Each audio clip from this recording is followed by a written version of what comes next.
Abogado ng Tape Incorporated na si Attorney Maggie Abraham Garduque, gusto pa imbestigahan ng abogado ng TVJ na si Attorney Buko de la Cruz, dahil tila niluluto daw nito ang magiging desisyon ng Regional Trial Court para sa isinampang kaso ng kanyang mga kliyente. Tila yata nagkakaroon ng agam-agam at pagdududa ang kampo ng Tape Incorporated lalo na ang abogado nilang si Attorney Maggie, dahil sa mga binibitawang pahayag ni Attorney Buko de la Cruz, na parang sigurado na daw di umano ito nakakatiga ng korte ang TVJ.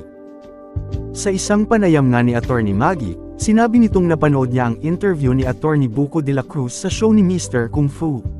Masaya daw siya na naiintindihan ni Attorney Buko na hindi pa pinalang kaso sa IPO, at ang Tape Inc. ay may karapatan na iapela ang naging desisyon ng Adjudication Officer ng Bureau of Legal Affairs na kanselahin ang kanilang trademark. At kung pinag-uusapan daw nila ay respeto, sana daw ay irespeto ng TVJ ang kanilang karapatan na umapela, at huwag gamitin ang itbulaga habang wala pang nilalabas na desisyon ang kanilang apela. Dagdag pa ni Attorney Maggie, nababahala daw siya sa sinasabi ni Attorney Buko na baka bandang January ay maglabas na ng desisyon ng RTC para sa injunction. Kung matatandaan nga natin, nag-filed na sila Attorney Buko at TVJ ng injunction sa Marikina Regional Trial Court Branch 273, para mapahinto ang Tape Incorporated na gamitin ang Itbulaga trademark. At kung mag-issue na ang korte ng injunction, doon na gagamitin ng TVJ ang pangalang Itbulaga sa kanilang show.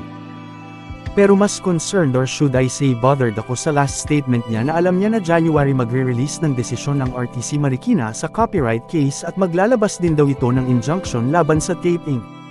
Sinabi niya na ito ang hinihintay niya para magamit na nila ang Itbulaga sa January.